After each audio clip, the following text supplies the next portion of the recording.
దేవుడు మోషేకి ఇచ్చిన ఆశ్రయపురముల గురించి, మీరు కనాను దేశమునకు వెళ్ళిన తర్వాత మీరు ఆశ్రయపురములను ఏర్పాటు చేసుకోవాలి. ఎందుకనగా ఎవరైనా పొరపాటు చేసి నరహంతకులుగా మారినను వారు చనిపోకుండా ఉండినట్లు ఇశ్రాయేలు ప్రజలు వాళ్ళకిచ్చిన ధర్మానుసారముగా రాళ్లతో కొట్టి చంపబడకుండానట్లు దానిలో దాగుకొని ఉండవలెను అని కొన్ని దేవుడు మోషేకి ఇచ్చిన ఆశ్రయపురముల గురించి మనం మాట్లాడుకుంటూ వచ్చాం. దానిలో మొదటిగా కేదేషు అంటే పరిశుద్ధత, రెండవది షెకెము అంటే భుజము అని చూస్తూ వచ్చాం. మూడవదిగా హెబ్రోను అనేటువంటి ఆశ్రయపురం గురించి ఈ రాత్రి మనం ధ్యానం చేస్తూ కొన్ని విషయాలు తెలుసుకుందాం. యెహోషువ గ్రంథము 21వ అధ్యాయము 13వ వాక్యం. యెహోషువ గ్రంథము 21వ అధ్యాయము 13వ వాక్యం.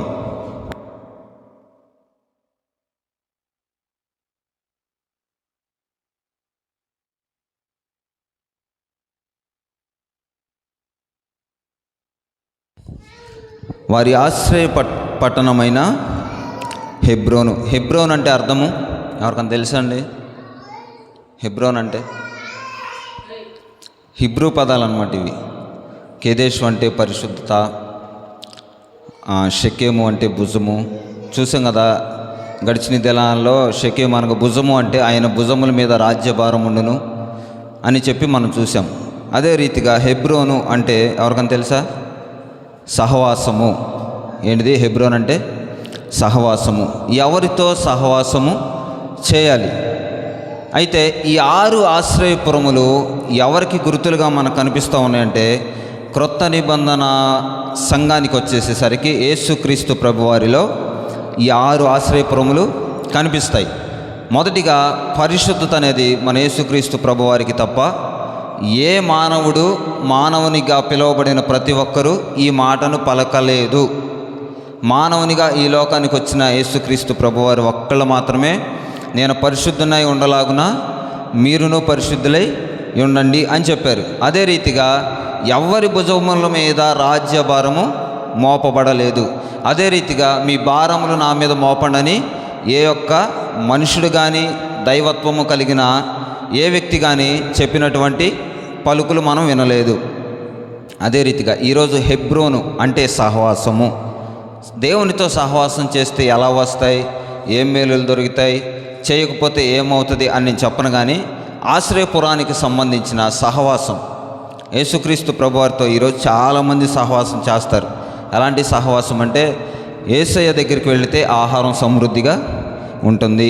యేసయ్య దగ్గరికి వెళితే రోగాలతో వెళ్ళిన వారు స్వస్థపరచబడతారు. యేసయ్య దగ్గరికి వెళితే కుష్ఠరోగులు చక్కగా శుద్ధులయ్యారు. యేసయ్య దగ్గరికి వెళ్తే కండ్లు లేని వారికి చూపు వచ్చింది. యేసయ్య దగ్గరికి వెళితే ఊచకాళ్ళ చేతులు కలిగిన వాడు కూడా లేచి నడవగలిగాడు. ఇలాంటి చాలామంది ఆ రోజుల్లో వెంబడించారు. ఈ రోజుకి యేసుక్రీస్తు ప్రభువారి దగ్గరికి వస్తే మేలులు, స్వస్థతలు, దీవెనలు, అప్పు సమస్యల నుంచి విడుదల, బిడ్డలు లేని వారికి బిడ్డలు, సంతానోభివృద్ధి, ఇలాంటి వాటి కొరకే యేసు ప్రభు దగ్గరికి వచ్చి వెళ్ళిపోయేవాళ్ళు కోకొల్లలు.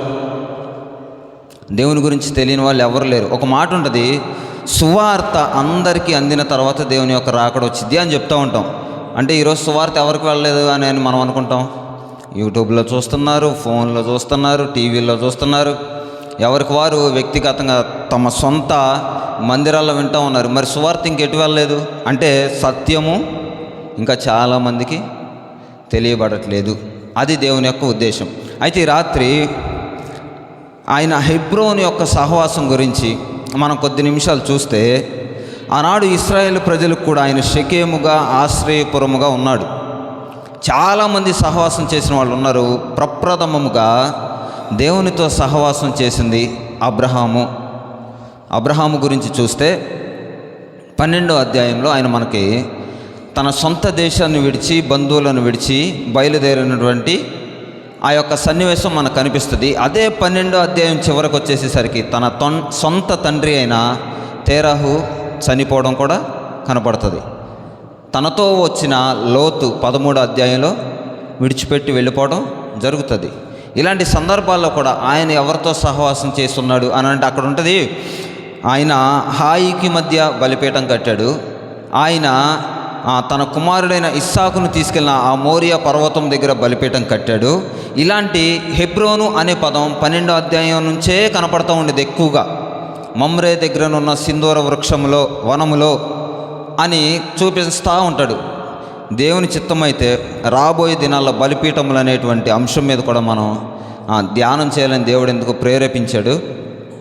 దేవుని చిత్తమైతే చూద్దాం. అయితే ఈ హెబ్రోన్ యొక్క సహవాసంలో అబ్రహాం గారు ఏం పొందుకున్నాడు అనేటువంటిది మనం చివరిలో చూద్దాం. మొదటిగా ఎవరితో సహవాసం చేయాలి చూద్దాం. కొరింథీ పత్రిక, మొదటి కొరింథీ పత్రిక 15వ అధ్యాయం, లేకపోతే మొదటి అధ్యాయం 9వ వచనం చూడండి. మొదటి కొరింథీ పత్రిక 1వ అధ్యాయము 9వ వాక్యం.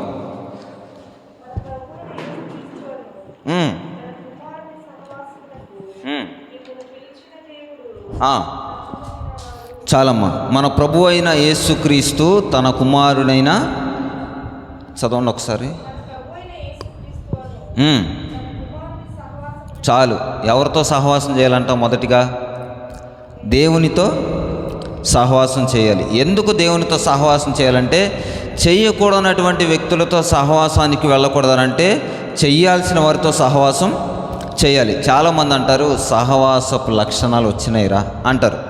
ఎందుకు అన్నానంటే, వీడు వాడితో తిరిగాడు ఇలా అయిపోయాడు, వీడు వాడితో తిరిగాడు చాలా గొప్పవాడైపోయాడు అని చెప్తూ ఉంటారు. ఎందుకు అనంటే, సామెతల గ్రంథంలో కూడా ఈ మాట ఉంటుంది, జ్ఞానులతో సహవాసం చేసిన వాడు జ్ఞానం కలిగిన వాడిలాగా ప్రవర్తిస్తాడు, మూర్ఖుల సహవాసము. రాత్రి కూడా ఈ మాట చెప్పినట్లున్నారు సేవకులు.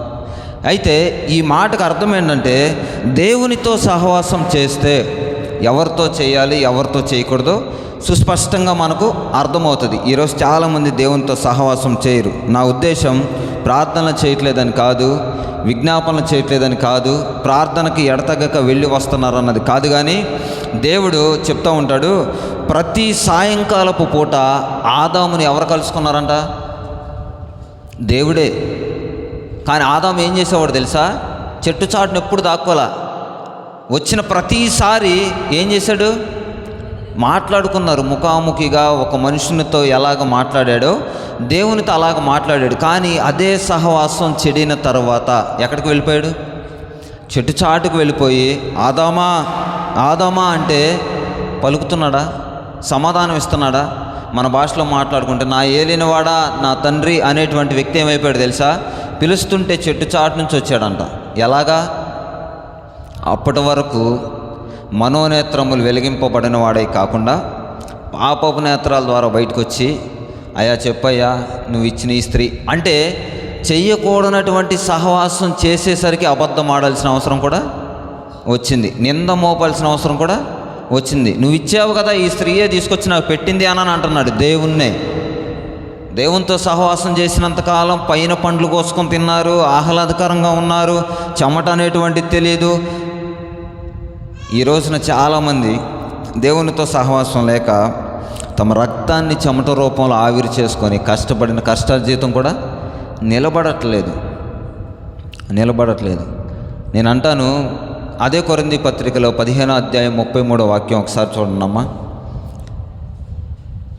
ఎందుకో ఆదాము అలా అయిపోయాడు? 15వ అధ్యాయము త్వరగా ఈరోజు ఇంచుమించు 20 వచనాలు చూపించాలి నేను. 33వ వాక్యం, దుష్ట సాంగత్యము మంచి నడవడిని చెరుపును. ఏ సాంగత్యం అంట? ఏ దుష్టుడయ్యా? అసలు దుష్టులు ఎవరు ఉన్నారయ్యా? మేమందరం మంచోళ్ళు అని ఎవరికి వాళ్ళు ముద్రేసుకొని చెప్తారయ్యా. నా సర్టిఫికెట్ చూపించమంటావా అంటారయ్యా. మరి దుష్టుడని మేము ఎలా గ్రహించాలయ్యా? అవునా అన్నది ఎవరు? మన ఆదిమ దంపతులు, మన తల్లి అయిన హవ్వ గారు. అవునా అన్నది. అసలు సాంగత్యం అంటే అర్థం ఏంటంటే, నువ్వు ఎప్పుడైతే చేయాల్సిన పని చేయవో చేయకూడని పనిని చేయటానికి ఇష్టపడతాం. ప్రార్థన చేయాల్సిన సమయంలో, దేవునితో గడపాల్సిన సమయంలో, దేవుని సేవకులతో గడపాల్సిన సమయంలో, మమ్రే దగ్గరనున్న సింధూర వృక్షంలో బలిపీఠము కట్టేటప్పుడు ఎవ్వరు లేరు ఆయనతో. రే చాలామంది ప్రజలు ఉన్నారు కదా, నా దాసీలు ఉన్నారు కదా, మీరు వచ్చి ఆ బలిపీఠం కట్టండి అని అన్నాడా? కట్టించెను అని ఉందా? పోనీ కట్టెను అని ఉంది. అబ్రహామే కట్టాడంట. ఈ రోజున ఎవరికి వారు ప్రార్థన చేయరు. మా కోసం ప్రార్థన చేయండి, మా సమస్యల కోసం ప్రార్థన చేయండి. మొన్న కూడా ఒక ఫోన్ కాల్ వస్తే నాతో పాటు ఉన్న వ్యక్తికి ఇస్తే ఎవరికి వాళ్ళే ప్రార్థన చేసుకోవాలండి. నా దృష్టిలో నేనైతే ప్రార్థన చేయను. ఎవరి సమస్యకు వాళ్ళే ప్రార్థన చేసుకోవాలంటున్నాను. నాతో ఉన్న వ్యక్తికి ఒక ఆయనకి ఇచ్చా. నాకు తెలిసిన ఆయన ఫోన్ చేస్తే నాతో ఉన్న వ్యక్తికి ఇస్తే ఆయన అంటాడు, మేము ప్రార్థన చేసే అంతటోళం కాదండి, ఎవరి సమస్యకు వాళ్ళే. ఎందుకన్నాడు? సహకారం ఉంటాం. ఆ ప్రార్థన భుజం వేసుకొని మేమే చేస్తామంటే కుదరదు. నువ్వేం చేస్తావు? నేను ఒక సన్నివేశం గుర్తొచ్చింది చెప్తున్నాను. యేసన్న గారికంట ఒక పెద్దావిడ ఈ రీతికి వచ్చి చెప్పిందంట, అయ్యా మా అల్లుడు పెళ్లి చేసుకున్న తర్వాత ఇల్లరికం వచ్చేసాడు. ఇల్లరికం వచ్చిన తర్వాత ఇంచుమించు 3 నెలలే మా కూతురుతో ఉన్నాడు. వెళ్ళిపోయి ఇప్పటికీ 7 సంవత్సరాలు అయిపోయింది. ఇప్పటికీ వాడి జాడ ఎక్కడుందో కూడా మాకు తెలియదయ్యా. పోలీస్ స్టేషన్లో కంప్లైంట్ ఇచ్చాం, తెలిసిన పెద్దలతో ఆయా ఊరని చెప్పాడు, అక్కడికి పంపించాం, అయినా ఉపయోగం లేదు అని అంటే మీరు మాత్రం ఉపవాసం ఉండి ప్రార్థన చేయండి యేసన్న గారు అని అంది. ఏముండాలంట? ఏముండాలి? ఎవరు ఉండాలి? పోయింది ఎవడల్లుడు? ఏమేం చేస్తుంది?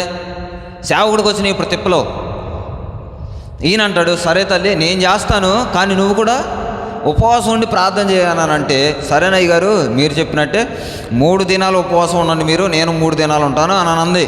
వెళ్ళిపోయారు, స్నానం చేసుకున్నారు. యేసన్న గారు ఇక కడుపులో కాళ్ళు పెట్టుకుని మోకరించి ప్రార్థన చేస్తూ ఉన్నాడంట. ప్రార్థన చేస్తూ ఉంటుంటే 2 గంటల తర్వాత ప్రార్థన ముగించుకొని ఎవరో వస్తే పెద్దలను కలుస్తూ మాట్లాడుతూ ఉన్నాడు. మాట్లాడుతూ ఉంటే ఈ గ్యాప్లో ఇంటికి వాళ్ళ అల్లుడు వచ్చేసాడు. ఎవరు వచ్చారు? వాళ్ళ అల్లుడు వచ్చాడు. ఏమో ముడిప్పలేదు, తలస్నానం చేయలేదు, ఏమీ చేయలేదు. వాళ్ళ అల్లుడు వచ్చాడు. దేవుడు ఎలాగోలో ప్రార్థన ఆలకించాడు. ఈడు వచ్చిన తర్వాత వెంటనే ఈవిడేం చేస్తుందంటే, మొదటి రోజు 2 గంటల ప్రార్థన జరిగిన తర్వాత వాడి ఇంటికి వచ్చాడు. ఇంటికి వచ్చిన వెంటనే వాడికి చికెన్తో గారెలేసి పెట్టి తినబెడుతుంది అత్తగారు. అయ్యా ఇన్ని రోజులు ఎక్కడ పోయేవరా, మా కూతురుతో తిట్ట అయిపోయింది, బిడ్డలతో తిట్ట అయిపోయారు, స్కూల్ లేదు, తండ్రి పేరు లేదు, ఏమి లేదు అని చెప్పి అందరూ అనుకుంటున్నారు. అయ్యా ఇక ఎప్పుడు బాగుమాక అయ్యా, నేను బాగా చూసుకుంటాం అయ్యా అని చెప్పి ఆడి కాళ్ళ పడి ఆడికి పెడతాను ఉంది, కాళ్ళు కింద నొక్కుతాను ఉందంట. చేస్తూ ఉండగానే ఈ 2 గంటల సమయం కాస్త అయిపోయిన తర్వాత యేసన్న గారు పెద్దలతో మాట్లాడి మరలా ప్రార్థనా గదిలోకి వెళ్ళి, అయ్యా భారంతో చేయందుగా, ఉపవాసం ఉండందుగా, ఉపవాసం ఉండి ఇంకా పెద్దలతో మాట్లాడడం మంచిది కాదని ఈయన సాయంత్రం వరకు ఎవరిని పంపించొద్దని ఆయన దగ్గర ఉన్న ఇన్ఛార్జ్ పాస్టర్ గారికి చెప్పి ఈయన రూమ్లోకి వెళ్ళిపోయి మరలా ప్రార్థన చేస్తుంటే, రేయ్ ప్రార్థన ఆపంటున్నాడు అంట దేవుడు. ప్రార్థన ఆపండి ఏంటయ్యా, మా ముసలి అట్ట అంటుంది, నువ్వు ఆపంటున్నావు వెంటనే ఏ సాతాను ప్రేరేపణ, మళ్ళీ ప్రార్థన చేస్తున్నాడు. ప్రార్థన ఆపంటున్నాడు అంట.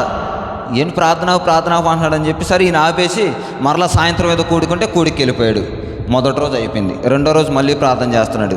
2వ రోజు ఎవరు కదిలించలే పాపం. ఈయన్ని కూడా చేసి ప్రార్థన ఆపమన్నాను కదా అంటే ఈడు వినలేదని చెప్పి దేవుడు కూడా సైలెంట్ అయ్యాడంట.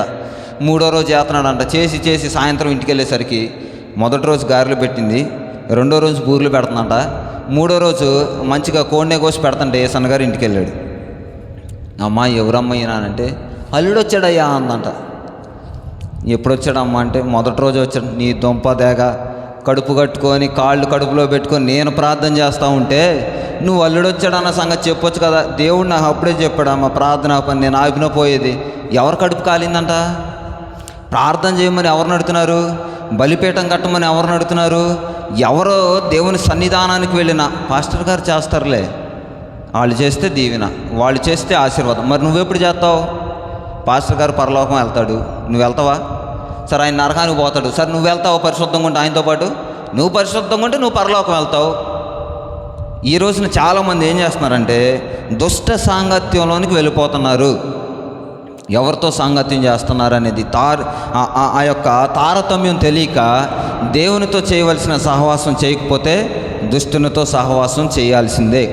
అందుకే దేవుడు అంటున్నాడు, మీరు ఈ లోక సంబంధమైన స్నేహం కలిగిన వారే కాక. యాకోబు పత్రిక 4వ అధ్యాయము 4వ వచనం త్వరగా. ఎవరంట?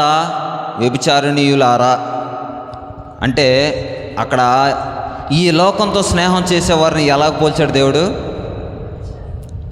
ఎందుకు అసలు అంత మాట అన్నాడనంటే సహవాసం అంటే స్నేహం, ఓకేనా? పర్యాయ పదాలు. ఈ సహవాసాన్ని విడిచి మీరు ఈ లోక స్నేహము చేసిన ఎడల మీరు తప్పిపోయిన వారు అవుతారు, తొలగించబడిన వారు అవుతారు, భర్తకు భారీగా ఉండవలసిన వారు ఉండకుండా పోతారు. ఈ రోజున చాలామందికి ఫేర్వెల్ డేలు, గెట్ టుగెదర్ పార్టీసు అని కొన్ని జరుగుతూ ఉంటే ఏం జరుగుతున్నాయి అంటే ఇక్కడ నెంబర్లు అక్కడ నెంబర్లు ఇక్కడికి వెళ్ళిపోయి కుటుంబాలు చిన్న భిన్నం అయిపోతున్నాయి. 10 సంవత్సరాల తర్వాత కలిసామరా మనం అని స్నేహితులు అనుకుంటే ఆ రాత్రికి రాత్రే వీడు భార్య దగ్గరికి వెళ్ళిపోతున్నాడు. 10 సంవత్సరాల ముందు వాడి అలవాట్లు, వీడి అభిరుచులు, వీళ్ళకి సత్సంబంధాలు అంతగా లేవు. ఆ పగలు కలుసుకున్నారు, ఆ రాత్రికి భార్య దగ్గరికి వెళ్తున్నారు. స్త్రీలు అయితే అప్పటి వరకు మేకప్ అనేది తెలియని ఈవిడికి మేకప్ రాత్రి అయ్యగారు భలే చెప్పాడు, మేకప్ పూసుకొని ఇంటికి వెళ్ళిందంట. అలాగ జరుగుతున్నాయి. ఈ రోజున పరిస్థితులన్నీ ఎలా ఉన్నాయని అంటే చాలామంది ఆశ్రయించాల్సిన వారిని ఆశ్రయించకపోతే, ఆశ్రయించకూడని వారి దగ్గరికి వెళ్ళిపోయి వాళ్ళ ముఖములు సిగ్గుపరిచేటట్లు దేవుడు చేస్తున్నాడంట. వాళ్ళు ఈలోక స్నేహం చేసి దుష్ట సాంగత్యం చేసి వాళ్ళ నడవడికని చెరిపేసుకుంటున్నారు. ఇంకా కిందకు చూస్తే సామెతల గ్రంథము 13వ అధ్యాయం, చూడొద్దులే నేను తీయమన్నా మీరు తీయలేరు ఈరోజు. 13వ అధ్యాయం 20 వాక్యాలు ఏముంటుందంటే మూర్ఖుల సహవాసము చేయవాడు ఎలా ఉంటాడంట, చెడిపోతాడు. మూర్ఖులు ఏ మూర్ఖులు అనంటే ప్రార్థనకి వెళ్దామా, ఎక్కడికి వెళ్ళేది ఈరోజు అవసరం లేదు, ఆగు. ఎవడు మూర్ఖుడు? వెళ్ళొద్దన్నవాడు మూర్ఖుడు కాదు, ఆగిపోయినాడు మూర్ఖుడు. వీడు మూర్ఖుడు అయితే వాడి దగ్గరికి వెళ్ళిన తర్వాత వీడు కూడా అలాగే ప్రవర్తిస్తాడు. ఎట్లా అంటే వద్దు అన్నప్పుడు ఆగుతారా చాలామంది? ఈరోజు ఒక గొప్ప మాట విన్నా నేను హాస్పిటల్ దగ్గర. అన్ని సేవలు చేశానయ్యా నీకు, డాక్టర్లకు వందలు ఇస్తున్నారు, నాకు ఎవరేంటయ్యా అందావిడ. మదర్ తెరేసా గారికి ఏమి ఇచ్చారు? ఆవిడ చేసింది ఏంటి? సేవేగా. మరి ఆవిడకి ఏమైనా ఇచ్చారా? ఈ నర్సులకు ఇది ఒక బిల్డప్. వీళ్ళు చేసే పని ఏంటంటే అక్కడ ఉండి చేయాల్సిన ధర్మం వాళ్ళు చేయాలి, వాళ్ళకి ఇచ్చే నెలసరి జీతం వాళ్ళు తీసుకోవాలి. ఆడు సచ్చోసాడో హాస్పిటల్కి వచ్చి బాగులేక ఆడ ఆరోగ్యం కాపాడుకోవాలని నానా విధాలు తంటాలు పడి అప్పులు చేసో దాచుకున్నవి తీసుకొచ్చు చూపించుకుంటుంటే అందరికి ఇస్తున్నావు, డాక్టర్ గారులకు వేలకు వేలు ఇస్తున్నావు, నాకు ఇవ్వడానికి ఏంటని అడుగుతున్నావా? నేను అడిగా, నాకు మరీ అసలుకే పొడుచుకొచ్చింది నాకు ఊరికే, నాకు సంబంధం లేదు. నేను అడిగితే నాతో పాటు ఉన్న వ్యక్తి అన్నాడు, నీకెందుకు లాగయ్యా అన్నాడు. అంటే ఈ లోపలికి వెళ్తాడుగా, వీడికి ఎంత బిల్లు వేస్తారని వీడి భయం, నీకెందుకు లాగయ్యా అన్నాడు. నేను అన్నాను, అలా అడగకూడదమ్మా, మీరు చేయాల్సిందే ఆ ధర్మం, అలా అడగటం తప్పు. ఆరోగ్యం బాగోక వచ్చిన వాళ్ళని ఆదరించాలి కానీ, ఆశ్రయం కోరి వచ్చిన వాళ్ళని హాస్పిటల్ బాగు చేసి పంపించాలి కానీ ఇలా మాట్లాడకూడదు అనేసరికి ఆవిడంది, తాతయ్య బాబు హాస్పిటల్కి వెళ్ళయ్యా ఎట్టడుగుతారా అంది. అమ్మ అట్లా అనకూడదమ్మా, సరే వాళ్ళు తీసుకుంటే వాళ్ళు తప్పు చేసినట్టు, ఇప్పుడు వాళ్ళు తప్పు చేస్తున్నారనే కదా నువ్వు కూడా అడిగేదాన్ని అంటే, మీకు తెలియదులయ్యా మీరు అనకండి అయ్యా అంది. ఇంకేం చెప్పను? ఆశ్రయం పొందడానికి వస్తే, ఆశ్రయం దగ్గరికి లేకపోతే బాగు చేస్తారని వస్తే వాళ్ళు ఏం చేస్తున్నారంటే క్రయధనం అడుగుతున్నారు ఎంతో కొంత. కానీ యేసుక్రీస్తు ప్రభు వారు ఆయన ముందు దీన్ని ఏమంటారంటే వరకట్నం ఇచ్చాడు, ఎదురు వడ్డీ కట్నం ఇచ్చాడు. ఆయన రక్తం ఇచ్చి ప్రాణం ఇచ్చి ఆయన చిన్న సింపుల్గా 2 క్రొత్త నిబంధనలో యాడ్ చేసి చెప్పారు, ఇతరులను ప్రేమించండి, దేవుడైన యెహోవాను సేవించండి. ఇలాంటి మాటలు చెప్పి చేయండి అంటే ఎవరు చేయడానికి ఇష్టపడట్లా. ఒక కాలువ మన ముందుండి అవతలికి వెళ్ళాలి అని అంటే ఆ లోతులోకి దిగి అవతలకు వెళ్ళిన వ్యక్తి ఏం లేదు పర్లేదు వచ్చే అంటే చాలా సింపుల్గా మనం వెళ్ళడానికి ఇష్టపడతాం. వాడు ఒడ్డే ఉండి ఏం పర్లేదు దిగు, ఏం కాదు కొంచెమే లోతుండిద్ది అంటే ఎవరైనా దిగుతారా? కానీ యేసుక్రీస్తు ప్రభువారు అవతలకి దిగి వెళ్ళి మరణాన్ని నేను జయించాను అని చెప్పి చెప్పగలిగిన ఒకే ఒక్క దేవుడు నజరేయుడైన యేసు.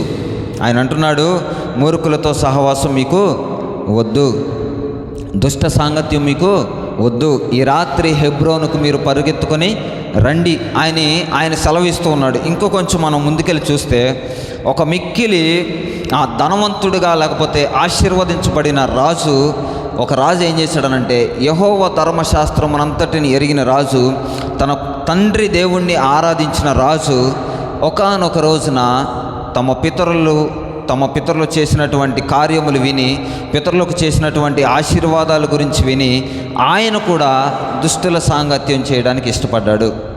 ఆయన మనకు కనిపిస్తాడు 2వ దినవృత్తాంతాల గ్రంథంలో 20వ అధ్యాయము 35వ వాక్యం. రెండవ దినవృత్తాంతాల గ్రంథము 20వ అధ్యాయము 35వ వాక్యం.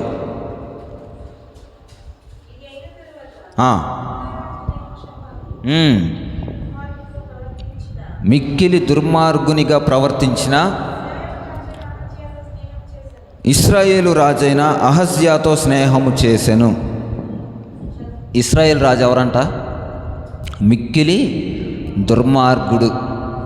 అలాంటి దుర్మార్గుడితో సహవాసము ఒక దైవికమైన బిడ్డ వెళ్ళి చేశాడు. ఆయన కొంచెం ముందుకు మనం వెళ్ళి చూస్తే 18వ అధ్యాయంలో కూడా తీయొద్దులమ్మ 18వ అధ్యాయంలో కూడా ఆయన ఎలా ఉన్నాడని అంటే, చాలా కట్టడలను విధులను ఇశ్రాయేలు ప్రజలకు చెప్పి ఆయన ఏం చెప్పాడనంటే, ధర్మశాస్త్రమును మీరు అందరూ బాగుగా చదవండి, కట్టడలను విధులను నిర్వర్తించండి, గైకొనండి అన్నీ చెప్పి దండోర వేయించి ఆ ప్రజలందరికీ చాలా బాగుగా వివరించాడంట. అలాంటి యెహోషాపాతు ఏమైపోయాడనంటే మిక్కిలి దుర్మార్గుడైన. మొదట చూస్తే అదే 19వ అధ్యాయంలో ఉంటుంది, ఆహాబు అనేటువంటి రాజుతో వియ్యముందాడు, బిడ్డనిచ్చుకున్నాడు, తన కూతుర్ని తెచ్చి చేసుకున్నాడు. ఇలాగా దేవుడు చెప్తున్నాడు ఇశ్రాయేలులకి, ఇదొక కఠినమైన కట్టడ. మీరు అన్యులకు పిల్లల్ని ఇవ్వద్దు, అన్యుల పిల్లల్ని మీరు చేసుకొనొద్దు, వాళ్ళ విగ్రహముల జోలులకు మీరు పోవద్దు, వాళ్ళు చేస్తున్న ఆరాధనలు మీరు చేయొద్దు. ఇది కఠినమైన కట్టడ. కానీ రాను రాను రాను రాను రాను రాను ఇశ్రాయేలు ప్రజలు ఆ పాపం చేసినందువలన అరణ్యములో అందరూ రాలిపోయిరి. మనం కొంచెం ముందుకెళ్ళి చూస్తే చూడండి, 2వ కొరింథీ పత్రిక 2వ కొరింథీ పత్రిక అవిశ్వాసులతో జోడుగా ఉండొద్దు అని ఉంటుంది. చూడండి,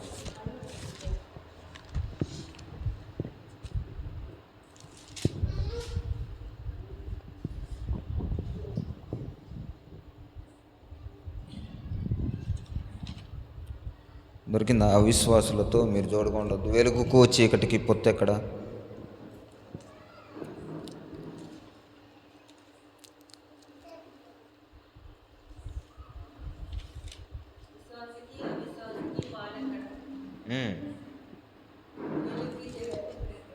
అవునమ్మా, అదే దొరికిందా?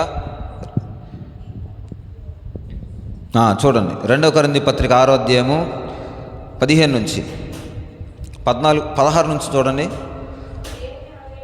దేవుని ఆలయమునకు విగ్రహములతో ఏమి పొందిక, మనము జీవము గల దేవుని ఆలయమై ఉన్నాము. అందుకు దేవుడు ఇలాగ సెలవిచ్చుచున్నాడు, నేను వారిలో నివసించి సంచరింతును, నేను వారి దేవుడినై యుందును, వారు నా ప్రజలై యుందురు. కావున మీరు వారి మధ్య నుండి బయలువెడలి ప్రత్యేకముగా ఉండుడి, అపవిత్రమైన దానిని ముట్టకుడని ప్రభు చెప్పుచున్నాడు. మరియు నేను మిమ్మును చేర్చుకొందును, మీ తండ్రినై యుందును, మీరు నాకు కుమారులు కుమార్తెలనై యుందురని సర్వశక్తి గల ప్రభువు చెప్పుచున్నాడు. అయితే ఇక్కడ మాట ఆయన ఏం చెప్తున్నాడంటే, ముందు మీరు ప్రత్యేకించబడితే నేను మీకు దేవునిగా, మీరు నా ప్రజలుగా ఉంటారు. ఎందుకు ప్రత్యేకించబడి? మీరు లోకమునకు వేరై జీవించాలి, ఇహలోక మాలిన్యము మీ కంటకుండునట్లుగా దేవుని యొక్క వాక్యపు వెలుగులో ప్రతి ఒక్కరూ బ్రతకాలి. ఈ రోజున సాంగత్యము సహవాసము విడిచిపెట్టాలని చాలా కష్టం. నా లోటుపాట్లన్నీ నా స్నేహితునికే తెలుసు, నా బాగోగులన్నీ నా స్నేహితునికే తెలుసు, నా యొక్క శాలరీ ఎంత వచ్చిందో నా స్నేహితునికే తెలుసు, నా యొక్క భార్య పిల్లల వాళ్ళ యొక్క పరిస్థితులన్నీ నా స్నేహితునికే తెలుసు. కాబట్టి వాడిని నేను పోగొట్టుకోలేనని వీడిని నేను పోగొట్టుకోలేనని వాడు. చాలా వరకు ఇలా ఏమైపోతుందనంటే నమ్మిన వాడే ఈ రోజున మోసం చేస్తూ ఉన్నాడు. అబ్రహాము దాసదాసీలకి, లోతు యొక్క దాసదాసి లేకపోతే పనివారికి గొడవ అయితే ఎవరు విడిపోవాల్సి వచ్చింది? అబ్రహాము లోతు సొంత రక్త సంబంధికులే విడిపోవాల్సి వచ్చింది. కళ్ళెత్తి చూశాడు, బాగానే ఉంది, అక్కడికి వెళ్ళిపోదామని లోతు వెళ్ళిపోయాడు. వెళ్ళిపోయిన తర్వాత లోతు పరిస్థితి అగమ్యగోచరం. అబ్రహాము మాత్రం చాలా చక్కగా ఉన్నాడు. ఎక్కడికి వెళ్ళినా గుడారం వేసేవాడు, బలిపీఠం కట్టేవాడు, ఆ బలిపీఠం దగ్గర ప్రార్థన చేసేవాడు, ఒక చోట బలిపీఠం దగ్గర సహవాసం చేసేవాడు, ఇంకో చోట బలిపీఠం దగ్గర ఆయన యొక్క కుమారుని తీసుకొని వెళ్ళి బలి ఇవ్వబోయేవాడు. ఇలాంటి పరిస్థితుల్లో కూడా ఎప్పుడు దేవునితో విడనాడినటువంటి వాడు కాదు. అందుకే ఆయన యొక్క పేరు ఈయననా చెప్పారంటమ్మా, అబ్రహామునా స్నేహితుడు. మీకు లైట్లు అలగట్లే ఈరోజు. అబ్రహాము నా స్నేహితుడు అని అంటాడు. ఏంటి ఆ స్నేహం? ఎంత స్నేహం చేస్తే దేవుడు ఆ మాట చెప్పాడు? ఈ రోజున ఎవరన్నా అలా ఉంటున్నామా? ఎంత స్నేహం చేసినా కానీ వీళ్ళు లోటుపాట్లు తెస్తే వీళ్ళేం చెప్తాడా అని భయం, వీళ్ళ లోటుపాట్లు తెస్తే వీళ్ళేం చెప్తారా అని భయం. విడలాడలేనటువంటి స్నేహంలో అందుకే నిజమైన స్నేహితుడు విడనాడక ప్రేమించును. ఈ రోజున ప్రేమ అన్ని విషయాలను అన్ని దోషాలను కప్పిద్ది. కానీ ఈ రోజున ఎవరని చెప్తున్నారు అలాగా? ఈడట్ట అంటే ఇంకో 2 డేస్ చెప్పేవాళ్ళు ఉన్నారు. వీడు అలాగా అంటే ఆడు అడిగిందే ఒక రాయి వేసాడంటే వీడు మొత్తం నిజం చెప్పేసి స్నేహితుని గురించి చెప్పేవాళ్ళు ఉన్నారు. నేనంటాను, ఎవరితో సహవాసము మీరు చెయ్యకుండా ఉందురుగాక. 1 రాజుల గ్రంథం 11వ అధ్యాయం 1వ వాక్యం.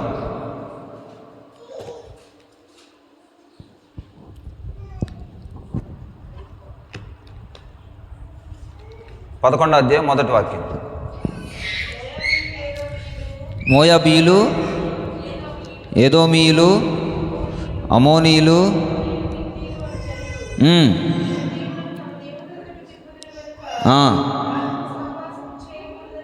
చేయకూడదనియు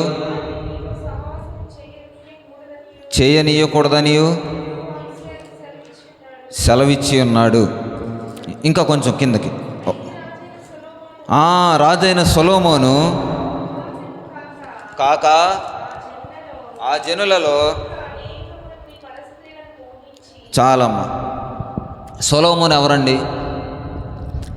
రాజు. ఆయనకు ఒక మంచి బిరుదు ఉంది. ఏం బిరుదు అనంటే జ్ఞానము కలిగిన ఒక గొప్ప రాజు. ఆయనకి ఇప్పటికీ ఇక ముందు తర్వాత కూడా ఆయన అటువంటి వాడు పుట్టడు అని చెప్పి దేవుడే చెప్పాడు. మీరు ఇప్పటికీ చేయండి. నేను ఇది 7వసారి ఇక్కడ చెప్పడం. Who is the best wise man in the world అని గూగుల్ సెర్చ్ చేసిన ది సాల్మన్ అని వచ్చింది. అంటే ప్రపంచమంతట్లో ఎవరయ్యా తెలియగలవాడనంటే ఈ బైబిల్లో ఉన్న సొలొమోను అని చెప్పి గూగుల్ కూడా చెప్తుంది.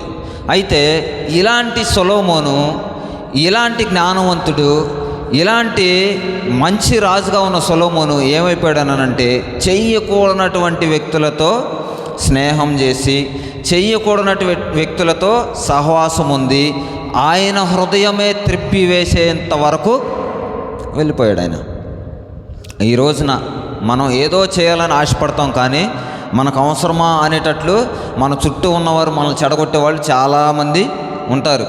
మేము చిన్న చిన్న పనులు చేస్తూ ఉన్నప్పుడు, ఇల్లు కట్టుకునేటప్పుడు చాలామంది వచ్చి ఇలా ఉంటే బాగుండు, అలా ఉంటే బాగుండు అని చెప్పి ఓనర్స్కి చెప్తూ ఉంటారు. మా మేస్త్రి గారు అంటారు, మీకు ఇష్టం వచ్చినట్టు కడతామయ్యా, ఎవరైతే చెప్పినా అంటాడు. అంటే కొంతమంది మేస్త్రులకి 100 ఇళ్ళు కట్టిన మీద ఏది ఎక్కడ ఉంటే బాగుంటుందో, ఏ డిజైన్ ఎలా ఉంటే బాగుంటుందో చెప్తారు. అంటే వాళ్ళకున్న సత్సంబంధాన్ని బట్టి చెప్తారు. వాళ్ళు తీసుకుంటే చేస్తారు, తీసుకోకపోతే ఓనర్స్ చెప్పినట్టే చేస్తారు. ఎందుకని? డబ్బులు ఇచ్చేది వాళ్ళు, పని చేయించుకునేది వాళ్ళు. కానీ కొంతమంది ఏం చేస్తారు తెలుసా? ఎడాపెడాగా అడగటానికి ఎవరినో ఒకరిని ఏలేసి ముందు పెట్టి, పలానోడు వచ్చి ఇట్లా అన్నాడయ్యా, ఇలా చేస్తే బాగుంటుంది అంటావా అంటారు. ఇప్పుడు ఏం కనుక్కుందామని చేయిస్తే బాగుంటుందా లేదా అని కాదు. వాళ్ళ మాయలో పడిపోయారు వీళ్ళు. ముందు ఒకటి చెప్తారు, తర్వాత ఒకటి చేయించుకుంటారు. అబ్బా చేయించుకున్నా బాగుండు అనుకుంటారు. ఈరోజు చాలామంది ఏంటంటే దేవుని దగ్గరికి వెళ్దాం అని ఒక అడుగేసే టయానికి 2 అడుగులు సాతాను వెనక్కేసేటట్లు చేపిస్తూ ఉంది. ఈరోజు అక్కడ పౌలు దగ్గర ఒక వ్యక్తి ఉన్నాడు. ఆయన కూడా ఏం చేసేవాడంటే, తేమ అనేటువంటి వ్యక్తి. ఆయన ఏం చేసేవాడనంటే పౌలుతోనూ ఉండేవాడు, పౌలునే వెంబడించేవాడు, పౌలు అడుగుజాడల్లో నడిచేవాడు, సువార్తకి వెళ్తే వెళ్ళేవాడు. కొన్ని విషయాలలో తేమ అనేటువంటి వ్యక్తి తప్పిపోయాడంట. ఎందుకు తప్పాడు? ఎవరితో సహవాసం కలిగి ఉన్నాడు? పౌలుతోనే, దేవునితో లేదు. మనం కూడా చాలాసార్లు మందిరానికి వెళ్తాం, ప్రార్థన చేద్దాం అనుకుంటాం, కానీ ప్రార్థన చేయం. సేవకుడు ప్రార్థన అంటే కళ్ళు మొత్తం అంతే, ఆమెనంటే కళ్ళు తెరుతాం. ఎప్పుడన్నా మనం ప్రార్థన చేసామా? చెయ్యం. పాడబడని మైకిస్తే పాడతాం, లేకపోతే లేదు. వెళ్ళాలనుకుంటే వెళ్తాం, లేకపోతే లేదు. కానీ దేవుడు అంటున్నాడు, మీరు ప్రతిదినము నాతో సహవాసము చేసిన ఎడల మీరు అనేకమైన ఆశీర్వాదాలు పొందుకుంటారు. ఇప్పటి వరకు లోకపు స్నేహం వద్దు, మనుషుల స్నేహం వద్దు, గొప్పవారిగా జ్ఞానవంతులుగా పిలువబడిన వారు కూడా అన్యులతో కలిసి చేసినటువంటి సహవాసంలో కూడా వాళ్ళు చెడిపోయారని చూసాం. ఒక్క వ్యక్తిని చూపించి నేను ముగించేస్తాను. ఆయన హెబ్రోను అనేటువంటి సహవాసం, అంటే దేవునితో సహవాసం కలిగి ఆశీర్వాదం పొందుకున్నటువంటి వ్యక్తి. త్వరగా యెహోషువ గ్రంథము 14వ అధ్యాయము 13వ వాక్యం. యెహోషువ గ్రంథము 14వ అధ్యాయము 13వ వాక్యం.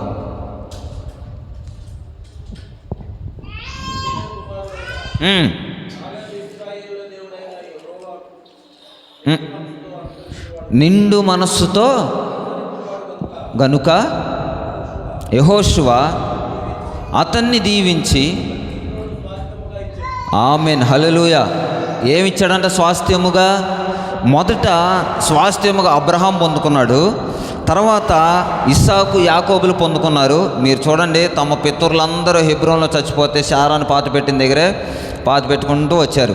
అందుకే అబ్రహాం ఏం చేశాడనంటే హెబ్రోనును వెల ఇచ్చి కొన్నాడంట. ఏమిచ్చి కొన్నాడు? విలువ తెలియాలి, నాయకత్వపు విలువ తెలియాలి.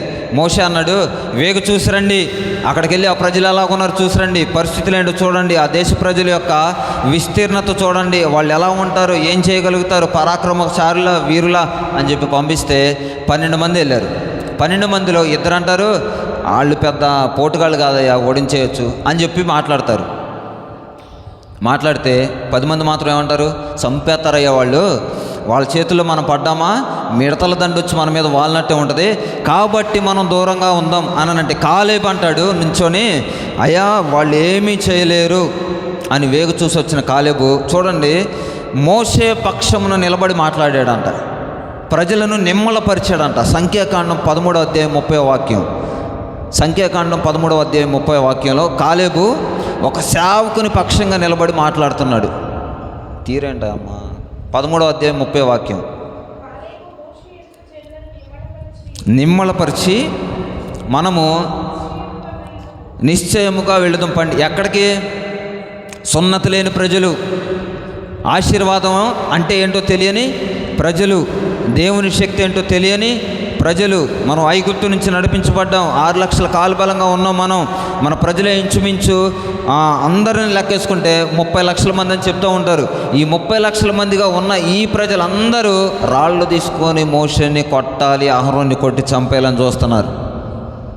ఇశ్రాయేలు ప్రజలు నడిపించబడుతూ వచ్చిన విషయాలు మర్చిపోయారు, తిన్న విషయాలు, చూసిన విషయాలు, కన్న విషయాలు, పొందుకున్న ఆశీర్వాదాలు అన్నీ మర్చిపోయి అహరోనుకి, మోషేకి, సేవకులకే వ్యతిరేకంగా, నాయకత్వపు లక్షణాలు కలిగిన వ్యక్తులకే వ్యతిరేకంగా మార్చబడి వీళ్ళు అంటున్నారు, చంపేయాలి అసలు వీళ్ళనే, మనకు ఐగుప్తే బాగుంది, వెనక్కి వెళ్ళిపోదాం పదండి అని మాట్లాడుకుంటున్న సందర్భంలో కాలేబు నిలబడి మాట్లాడి మోసే పక్షంగా ఇలా అంటున్నాడు, ప్రజలను నిమ్మలపరచి వెళ్దాం పదండి, మన పక్షమున ఉన్నవాడు దేవుడే, చాలా గొప్పవాడు, ఆయన నమ్ముకొనదగిన సహాయకుడు అని చెప్పి కాలేబు ధైర్యపరుస్తాడు. ఈ రోజున సేవకుల పక్షాన్ని ఎవరు నిలబడట్లేదు, ఎవరు నిలబడట్లేదు. చాలా విషయం చెప్పాలంటే నేను అంటాను, డబ్బులు ఇవ్వండి, బిల్డింగ్లు కట్టించండి, వాళ్ళకి బంగారం చేయండి, బట్టలు కొనండి అని కాదు. సువార్త నిమిత్తమై పరుగులెడుతూ ఉన్న సేవకునికి సహకారులుగా ఎవరు ఉండరు కాదు, అసలు లేరు. వెళ్తే వాళ్ళు ఏదో లాభం ఆశించే తప్ప వేరొక ఉద్దేశంతో ఎవ్వరూ వెళ్ళట్లేదు. ఒకప్పుడు సువార్త ఏలియా వెళ్తూ ఉంటే ఎలీషా వెంబడించేవాడు, ఇద్దరిద్దరుగా దేవుడు పంపించుకుంటూ వచ్చాడు. పౌలు బర్నబాలు కలిసి వెళ్ళారు, యెహోషువ కాలేబులు ఇద్దరే ధైర్యంగా మాట్లాడారు. ఇలాంటి సందర్భంలో మోషే అంటాడు, ప్రజలను నిమ్మలపరిచిన తర్వాత అందరూ వ్యతిరేకంగా మాట్లాడుతున్న కాలేబు మోషే పక్షంగా నిలబడడానికి గల కారణం ఏంటంటే ఆయన హెబ్రోను అనేటువంటి సహవాసంలో ఉన్నాడు. అదే హెబ్రోను స్వాస్థ్యంగా కాలేబుకి ఇవ్వబడింది, తర్వాత కాలేబు కుమార్తెకు ఇవ్వబడింది. ఈరోజు చాలామంది సహవాసము అని అంటే దేవుని సేవకులు, మొన్న గడిచిన మనం మంగళవారం ఒక వాక్యం, ఆదివారం వాక్యం విన్నాం. ఏంటి? ఏలీ కుమారులు ఏమైపోయారు? చచ్చిపోయారు. ఏలీ ఎవరండి? సేవకుడు, యాజకుడు, ప్రవక్త. అలాంటి విలువలు కలిగిన ఏలి తన కుమారులకు ఏమి నేర్పలేదు? ధర్మశాస్త్రము యొక్క విధులను నేర్పలేదు. నేర్పనందున వాళ్ళు చచ్చిపోయారు, ఈయన చచ్చిపోయాడు. ఈరోజున చాలామంది ఆ యొక్క ఏలి తర్వాత తన యొక్క పోస్టులు ఎవరు ఉండాలి? వాస్తవం చెప్పాలంటే కుమారులే ఉండాలి. మీరు ఇంకా గమనిస్తే అహరోను పిల్లలు ఎక్కడున్నారు? చచ్చిపోయారు. అన్యాజ్ఞని తీసుకొచ్చినందువలన చచ్చిపోయారు. అహరోను చేయాల్సిన పనిని, ఆ యాజకత్వపు లక్షణాన్ని అహరోను పిల్లలు చేయట్లేదు. ఈ రోజున సేవకుల పిల్లలు సేవకులు అవ్వట్లేదు. ఎందుకనంటే మా నాన్న ఇట్లా, మా అమ్మ ఎట్లా, వాళ్ళ లోపల ఎట్లా, బయట ఎట్లా, బలిపీఠం మీద ఎట్లా, కింద కూర్చుంటే ఎట్లా అనుకోవట్లేదా? ఈరోజు చాలామంది, నేను మొన్న కూడా ఒక వార్త విన్నాను, పెళ్లి చేసుకుంటే విశ్వాసుల పిల్లల్ని ఏం చేసుకోవచ్చు కానీ సేవకుల పిల్లల్ని చేసుకోకూడదు అంటున్నారు. ఎందుకంట వాళ్ళకి సేవకుల గురించి తెలుసు, దేవుని గురించి తెలుసు, చిన్నప్పటి నుంచి పాటలు తెలుసు, భజంత్రీలు తెలుసు, వాయిద్యాలు తెలుసు, అన్నీ తెలుసు, కానీ దేవునితో సహవాసం. అందుకే నేను అంటాను, ఈ రాత్రి దేవుడు మనకు చెప్తున్నమాట, అబ్రహాము తన సంతతి వారని యాకోబు, ఇస్సాకులు ఎలాగైతే నాయకత్వపు లక్షణాలు కలిగిన దేవునితో సహవాసం విడిచిపెట్టకుండా, తర్వాత విశ్వాసులకు తండ్రిగా ఉన్న అబ్రహాము చేసినటువంటి న్యాయ విధులను కాలేబు యెహోషువలు చేసుకుంటూ వచ్చిన విధానాన్ని చూస్తే పరిశుద్ధుడైన దేవుని యొక్క సహవాసం మనం కూడా చేయడానికి ఇష్టపడతాం. ఈ యొక్క సహవాసం, ఇప్పటివరకు మనం సహవాసం గురించి మాట్లాడుకున్నాం. అసలు హెబ్రోను ఆశ్రయపురం అంటే ఇంకా నేను అసలు సబ్జెక్టులోకి వెళ్ళలేదు. రేపటి నుంచి గడిచిన దినాల్లో నాకు తెలిసి అన్నయ్య నాకు ఎందుకు ఈ సబ్జెక్ట్ ఇచ్చాడో తెలీదు. ఇప్పటికి ఇది 3వదే. ఇంకా 3 ఆశ్రయపురములు ఉన్నాయి. అవి వచ్చేసరికి ఏ టైం అవుతుందో. నేను చెప్పా కదా, వచ్చే సంవత్సరం 6 నెలలు పట్టిద్దని. అలాంటి రోజులు కూడా ఉన్నాయేమో తెలీదు. అయితే ఈ రాత్రి మనం ఎవరితో సహవాసం చేస్తున్నాం? చిన్న ప్రార్థన చేసుకొని మనకు మనమే పరీక్ష చేసుకుందాం. అందరూ, అయ్యా మీకు స్తోత్రములు నాయన, మేము ఎవరితో సహవాసం చేస్తూ ఉన్నామో, మేమెవరితో స్నేహం చేస్తూ ఉన్నామో మేము గుర్తెరగ